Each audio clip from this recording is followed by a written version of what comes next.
Welcome, everyone, to the Business Locksmith Podcast. I'm your host, Joseph Hester. Today is our first episode, so enjoy as we talk about getting to know me, Joseph Hester, and get to know a little bit about Business Locksmith.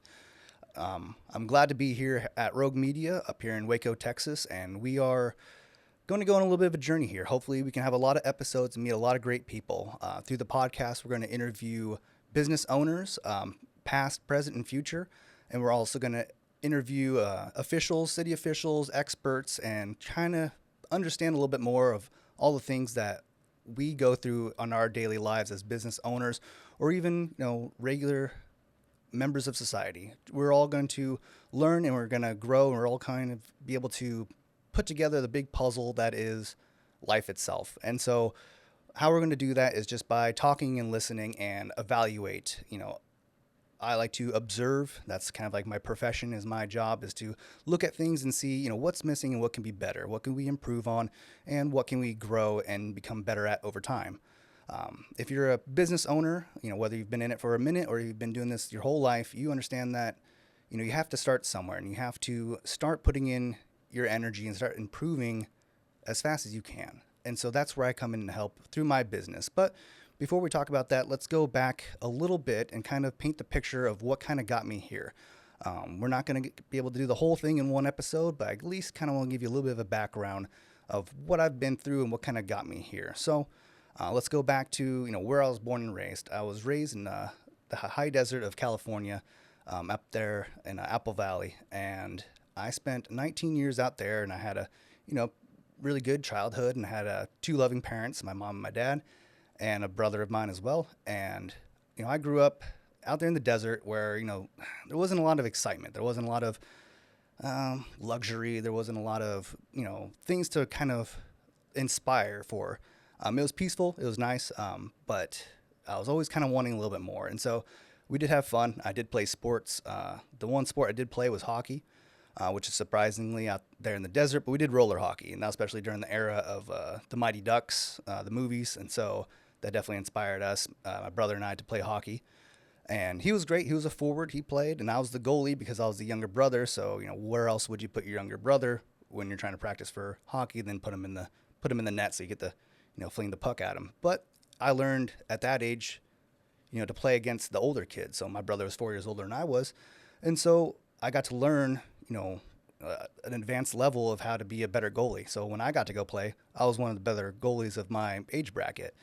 And so, we did hockey, and it was great. I definitely love hockey. Still love hockey today.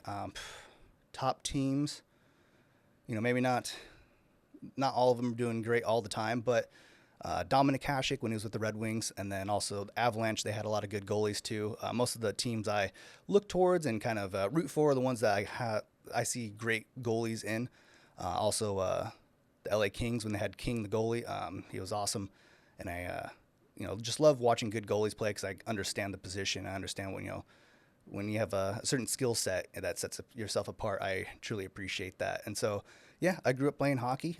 Even back in the day, my brother and I, you have all the pads and all the gear in your bags, and so we used to load them up in my mom's '67 Camaro, and she would take us to hockey games with that. And so I remember that as a child. And then I also remember when my mom traded that Camaro in for like a early or late '90s minivan, and that was probably like the worst time ever to see that Camaro go. But yeah, we played hockey, and that was great. And so we eventually kind of burnt ourselves out on hockey, and so we started getting into dirt biking. So that's where I got my dirt bike. My brother got his quad. My whole family got quads, and so that was more of our speed. You go out camping or Dumont Dunes out there in California, and ride your bike, ride in the sand, ride on the dirt, and just kind of have fun riding around. But then it kind of got a little bit more outlawed towards probably in my teen years, 18 years. That was also back in 2008 when we had the housing market crash and all that good stuff. And so gas prices started to go up. That was the first time gas prices got up to about $5 a gallon. And so being a young 18-year-old kid with a regular job, such when you got a two-stroke motorcycle, you have to get gasoline and the oil and mix it all together. And so that was just really expensive back then for me. So that's kind of what killed that hobby. I loved it. I did that for quite a few years. But at that point, back in 2008, that's when the economy was kind of going bad. And that's when I was going to college to actually get trained to become a welder. But that kind of fell through because I didn't believe at that time that anyone would want to hire an 18-year-old kid with no work experience as a welder. It was a little bit more, you had to pick a better group and you couldn't really take that risk. And so what I ended up doing was joining the Army. But before I joined the Army, I did have a job at a restaurant that my mom was the manager of. And that was a great restaurant, and I learned so much, especially from my mom. She was a manager, and she ran that restaurant really, really well. She handled the staff well. She handled the area well. She was always going back and forth. And so that's where I learned a lot of my work ethic from, was my mom and all the work that she put in at that restaurant. And so that kind of set the tempo of understanding, taking care of your staff. That was definitely a high point, a high strength that my mom had. Keeping everything clean, which then really panned out when I went to the military, and just being able to enjoy the community. We'd always have like bigger party events, especially on Sundays after church. You have all the church crew come in, and so that was probably our busiest morning, and I was there for that. But also I got to learn how to take care of the people that I work around and the people that I help, and so I learned how to go a little bit above and beyond and not totally burn yourself out, but I definitely put in the effort to go a little bit further. And so that definitely helped out a lot in my military. And then even right now, as I'm the owner of Business Locksmith. And so, I did the restaurant for 3 years, and, I think conveniently my mom had given me the shifts where it was Friday night, Saturday morning, and Sunday morning. So the partying option, I didn't really want to go do that because I knew I had to be at work at like the most inconvenient time. So I think that maybe kept me a little more safe over those years, but definitely got to learn and grow within the restaurant and learn how things work. And I wish I would have asked more questions when I was doing that job, so that way I'd have more knowledge now. But I definitely had a good time doing it. Definitely had a great crew and great staff that I worked with. I miss them all. If they, see this podcast, I hope they can, think about, back in the 2006, 7, and 8 kind of time frame back when I was working out there. But yeah, so, what is someone to do when you grow up in a small town and there doesn't look to be a whole lot of avenues for you to grow and improve and kind of be able to, have a secure job that, pays well, has good benefits and stuff like that. And so, ever since I was about like 6 or 7 years old, I always inspired to be like a Navy SEAL, because like back then the Discovery Channel, History Channel, they always had those great shows about the military and all the training they'd go through, and so I was hook, line, and sinker on that one, and I inspired to I wanted to be one of the better soldiers. I wanted to be a Navy SEAL. I wanted to be top. I wanted to be a Ranger. All those good things, and so I had my opportunity to join the military. And so when I originally wanted to sign up, the MOS that looked attractive was combat engineer. And so when I joined, we did the test, all that good stuff. And so at that point, that MOS was chock full. I think the waiting list was about a year and a half out. And so I didn't want to wait that long. And so I looked into other job offers within that Army. And so, I'm a more high-tech kind of individual, troubleshooting, problem solving. I was never really great at reading. I was never really great at taking tests. That was not my strong suit. That's where I probably freak out the most, just because I will overthink something when it's in a test environment, just because I want to make sure I have the right answer. But I'll usually drive myself in circles trying to figure out the answer, although it might be just simple as day, but my brain will overthink that thing 9 times out of 10. And so I like more of a hands-on approach than paper and pencil and all that good stuff. And so, but yeah, I did great at my testing when it comes to like problem solving and understanding, math and mechanics and things like that. And so one of the job offerings that was available to me was the 94 Romeo. And so that's avionics, survivability, equipment repair, and no one I knew what that was. So I had no information going into this. They give you like a little glimpse into a video that kind of briefly talks about it. And so I was like, it just sounds good enough. I get to be in aviation. So I liked aviation, although when I went in, the actual MOS is ordnance. And so, I didn't really get that aviation position that I was kind of going for at the time, but it's still good. I still got to be in the environment and got to see a lot of great things, and we'll go over that at a later time. But yeah, so I joined at 19. That was kind of the blessing from my dad. He said, when he got drafted, he was 19. So he got drafted to the Vietnam War. And so he was lucky enough to not have to go to Vietnam. He actually got to go be a supply personnel in Germany. And so he got to do his 2 years. And then, the time he spent out of the U.S. was in Germany. So, not a bad trade-off, either that or Vietnam. So he was grateful for that. And so, so are all of us. And so I joined at 19 because that was the deal that we had made. And so, I feel it's a fair deal. Give yourself a little bit of time, after high school, like that's the start of your life. And so kind of giving yourself just a little bit of a window, 6 months, 8 months, something like that. Just kind of, because you're in high school, you got all your friends, everyone's around. And so not to say don't go, if like you're 100% solid on it, go for it, sure. But if you're kind of wavery, give it just a little bit of time just to make sure, what you're wanting to do is going to make sense for you. Maybe just make sure if you're going to do this, have a plan and a follow through all the way and ensure like, yeah, that sounds great. That's what I want to go towards. And so for me, I was just like, I just wanted to get in my hometown. I was like, I don't know any other route to do this. And so, we can go over, why not other branches, but we'll go over that some other time. But, I did join the Army. I went to Fort Benning, Georgia, and I did basic training there. I didn't graduate as infantryman. I was just, regular MOS, so nothing crazy like that. And I had to do the additional part. But I did then go to AIT at Fort Gordon, and that's where I did my training. And when I went, it was 8 months of training. And so you tack on the first couple of months from basic, and then you tack on 8 months for the AIT. And so we're kind of pushing towards a year. And then I went to airborne school after that. And so, that was those 8 months, even today, I think those were like the longest 8 months I ever had, just because of that training. It was just so much training, so much schooling, and I kind of just wanted to get to the Army phase. I wanted to get to my unit and start doing my job. So I think I was just so ready to get out of the training environment. And because training environment is way different than just like regular Army. And so if you're interested in joining the Army, hopefully you understand that if you're in training, that's not quite the Army. The Army is going to be the end result of after all your training. And so, yeah, so airborne qualified, got to do that. And then I went to my first duty station, which was in South Korea.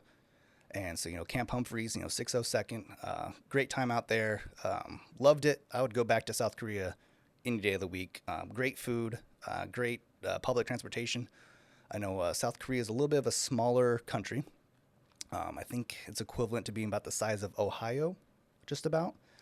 But like I said, great food, great people, great party atmosphere. They love to party out there. It was just, I didn't get to party. I was only 20 at the time. And at that time, the Army was really cracking down at underage drinking and, making sure that, they just want everyone to be safe. And so I didn't get to do that. So I definitely want to go back and do that and kind of get to fulfill that part that I didn't get to do when I was out there. But I had great leadership out there. One of the great NCOs I got to kind of be under, those two great NCOs I got to be under and learn from. And the one truly gave me like the first chance of not to mess around. He saw potential in me, and so he pushed me just a little bit further than the rest of everybody. Nothing too crazy, but just a little extra, and he kind of helped me stay at the standard. And then my second NCO, that's the one that we didn't leave each other's side until about my last 2 years in the Army, and he got to go to Hawaii, so I don't blame him. But a lot of great leaders I've had over the years, and a lot of them were definitely mentors, leaders, good friends. And so, I did my year in South Korea. That was a good experience. And then I got to come back stateside to Fort Carson, Colorado.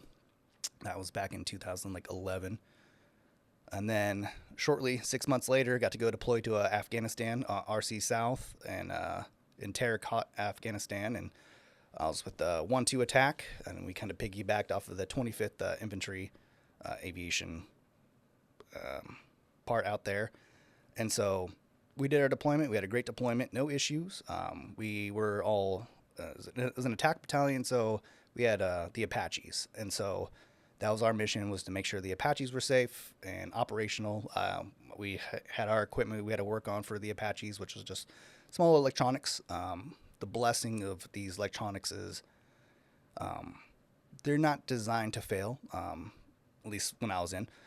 They were great pieces of equipment, and usually they didn't need too much. And also at that time, a lot of it was starting to become, they were getting ready to upgrade the new system. So that really kind of took a lot of work away from us because we didn't have to deal with not everything because it was still under warranty. So that was a little bit different when that started to happen, but that wasn't really true until after deployment. But during our deployment, only had one close call, and I'm grateful for that. Grateful that me and all my guys came back safe and sound and with no issues. Besides maybe breathing problems, that was like one thing that we definitely had. The burn pits out there, and just for me, it was the fine dust out there because there was no they didn't have roads. There's nothing but dirt roads, and so the best way to get around was through vehicles. So when your car passes by, you're breathing in that dust, and it's just very fine. We call it moon dust, and it's not really, but it's kind of like what you would think. But yeah, definitely that. Burn pits, the sewage pond right outside, and that was probably the worst because on a real cold, not real cold, but nice cool morning with a low dew point, man, you can smell that from all over. You just be surrounded by that smell. But other than that, great deployment. Everyone came back, and then I spent the remaining time out there in Fort Carson, Colorado, and we got to have a great time out there. I met a lot of great people. I enjoyed the Rockies. The winters out there in Colorado were a little too long for me.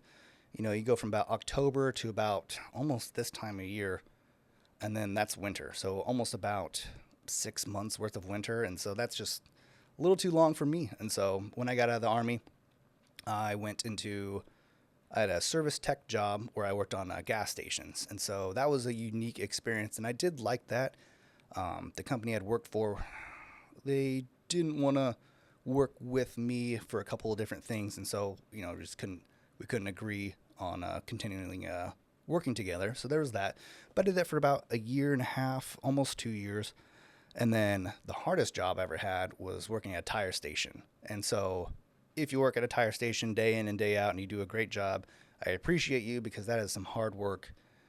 Putting tires on and off vehicles all day is definitely a manual job. And at that point, I had my injuries in the Army. And so, man, trying to keep up with that job was the worst. I was probably taking in way more than recommended amounts of ibuprofen just to try to reduce the swelling in my back. Having to lift up tires and all that, kind of being squatted and kneeling and all that was just not user friendly for someone like myself. I just didn't have the strength to do that. And so I did that, and luckily they let me go. It was the holiday cutbacks. And so they had to they had to kind of cut back before the holidays. So that way they can make quota and all the good stuff. And so I was grateful for that. I was I couldn't do it anymore. So that's when I went to college. I went and I finished my associates. That took me about a year. And then I started on my bachelor's after that. During that time as well, I also did a little bit of contracting with the government. I went and worked on aircraft again. That was fine and great, but that was a lot of work. And so at that point, I just had too much going on, and so I couldn't continue on with that one. And so I continued schooling, and then we're probably at that point leaning up towards right to 2020. And so in 2019, we're still out there in Colorado, and we were wanting to move. And it's just where do you move? If you could pick anywhere in the U.S. that's just your ideal zone, something that just has everything that you want. And so it's where do you pick? And so that's what we were dealing with. And so pretty much we didn't want to move anywhere more north of Colorado because of the winters. And so we wanted to move into the south. And so pretty much everywhere from literally where we're at today in Waco, Texas, all the way out to the Carolinas, we looked at everything. We were looking at, we looked at the Carolinas, which I would love to go visit. I really haven't spent that much time out there, but I know it's a little bit of a different lifestyle. And so I just wasn't ready for that kind of transition. And so Georgia, I spent time in Georgia when I was in basic training in AIT. There's a lot of good spots in Georgia, but Georgia didn't quite have enough that I wanted to kind of go towards. And then I did have Florida on the option, but the wife was saying no. So I was okay, that one's off. And then Alabama, Mississippi, not quite enough out there for us to go to. I think there was Huntsville, Alabama, which is kind of the aviation space industry, which was very attractive back then, but it was kind of isolated and kind of by itself. And so I was like, well, I love the idea, but just not quite enough out there for me. And so Louisiana, a little too wild for me. And then Texas had the better options when it comes to disabled veterans perks. And so that was a really big key factor. And then also, it's like we liked the idea of Texas, but you mainly only think of the major cities. And so we wanted to see other parts of Texas. And so my son and I, during COVID, during 2020, we did a boys trip from Colorado out here to Texas. I had a good friend out there in Killeen who was, he served in the Army as well. We also grew up together. And so I was like, hey, mind if I stay with you while we go check out the area? And so he was grateful enough to let us stay with him while we scouted out, central Texas. And so, you had Harker Heights, you had Belton, you had Temple, you had all that stuff. And a lot of it was okay. It wasn't bad, but just wasn't quite the tempo that we were looking for. And so luckily, we did hear of Waco because, of course, TV shows and all that. And so we did a trip up here, and I kind of fell in love with it instantly. It was like a good environment where we can get around pretty well. The housing was good. Trying to buy a house during 2020 was just a little ridiculous. It was just one of those quicker paced experiences. And so if you've never bought a house before, just depending on what kind of market it is depending on what kind of experience you're going to have. And so we can talk about that at a different time. I'll bring in some real estate agents and we can go over and kind of see their point of views and see what their experiences are like, especially during that time. But yeah, so we got a house out here and we've been out here since the end of 2020 and it's been great. And so during that time, I worked for a company out here, aviation company, of course, and I did the setup for a transition. So the company was shutting down 2 locations, bringing everything here. And so I was a part of that transition. And so I went from showing up day one, no one knew what to do with me. No one knew what I was supposed to do. No one knew what to do with me. And so for about a week, I'm trying to get in coordination with who's my lead, who's my boss, who am I trying to communicate with, what's my mission, what am I supposed to be doing here. And so, it took a little while and we kind of got all the pieces put together. And so then what I was in charge of was organizing and establishing everything for this department. And so, yeah, so we had to, I had to clean up the workspace. I had to clear out like all the old cabinets were in this like storage. It was like almost like a hallway, but it was blocked off on one side. And so, I had it all by myself because everyone else had their taskings. They already had like a business there up and running and everyone already had jobs. And so, by myself, I had to, tear everything out, clean everything out, organize inventory, and then order new things in, and then get gear and equipment in, set up the test site, set up the equipment, do the inventories, the warehouse, set up the computers, the printers. And so I did that for just shy of a year. I think it was, just shy under a year. I think we're just about to hit the year mark. And so they end up letting me go. And I kind of saw the writing on the wall on that one. And so, but that experience that I had, that experience of, I don't need a lot of guidance. I've had a lot of experience, in the Army where I don't really need you to tell me how to do everything. You can just tell me the end result that you want. And I'll ask a little bit of questions here and there just to kind of clarify everything. And then I can go. As long as you give me permission and the authorization, I can go. And so that's what I ended up doing with this job. And so that was like really enjoyable to me. That was probably one of the better experiences just because of the amount of freedom that I had to do my best. I wasn't really held back. As long as I got permission, just like, hey, can I do this? Like, yep, I would go get it done. Like I wouldn't need much more than that. And so when they let me go, yes, that was devastating. And that really, it hurt because like I was doing such a good job. And they let me go for their reasons. And, that's business. I understand that. But I was like, I enjoyed this experience. I enjoyed starting with nothing and then look what we ended up with. And so, I tried to do the unemployment thing and that didn't pan out or none of that stuff. And so that's when I decided to open up my own company. So it's a little bit challenging when you're working through injuries.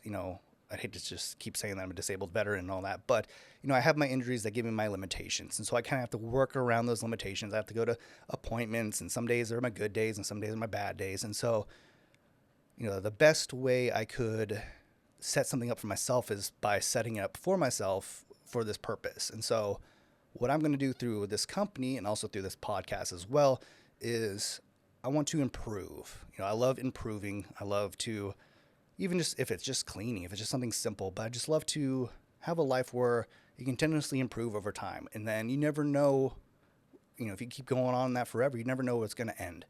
And so, but what you can hope for is that all this hard work will have a payoff, and it will have that day you get to look back and see all that you've done. And so whether that's, a year from now, whether that's 5 years from now, 10 years from now, I'm not sure. But as long as you keep putting in the work every day, you keep improving, you keep setting new goals, you achieve those goals, and you keep moving that line over and over again, you'll cover a lot of ground. You'll be very successful, and you'll be very happy with what you've done. And so a lot of this as well is, if you come in here, I want you to at least try to celebrate your achievements.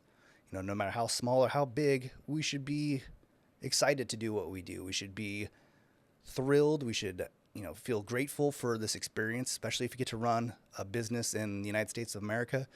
This is, the freest place that you can achieve your goals. And as long as you follow, state, federal laws and all that good stuff and all the little in-betweens, just depending on your field, you can do the best job you can do.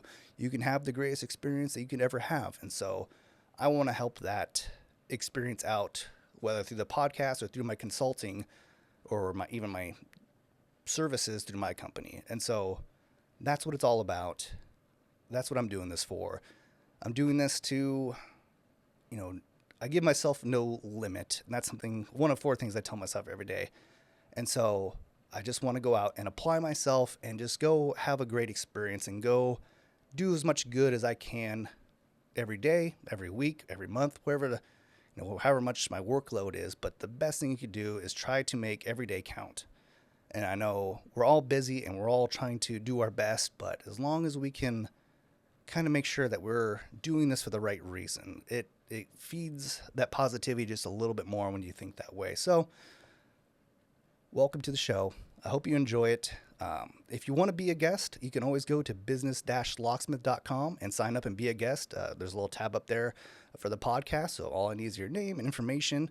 And if you want to be a guest, I'd be more than grateful to have you on, and we can definitely talk about your business, your experiences, all that stuff, especially if you're an expert in anything business related. I feel like that really does cast a wide net, but you never know who needs to hear your message or your experiences. That way they can connect and maybe avoid things that you've had to go through the hard way. And so if we can learn through your experiences and kind of advance ourselves by not having to go down that a little bit harder of a path, that's usually better. I love that stuff. I love to be able to avoid the very long, treacherous roads. If we can kind of just skip over that, and sometimes it's better, but sometimes you do have to go through the hard way just to make sure you learn through the process. But thank you for being here. And then the challenge of the week, the challenge of the month, once a week, I want you to go up to someone and say, thank you. Thank you for whatever it is that they do. If it's an officer out there in the street, if it's your favorite, restaurant, your favorite waiter, cook, whoever, a family member of yours, someone through your business, just go say thank you to one person a week for a month. And then if you do, write it down and see, do you start having a better relationship with this person because of it? So go out there, be kind, support local businesses, and just definitely stay tuned as we keep going and keep talking. And hopefully these episodes get better over time. And so thank you for being here. Have a good day.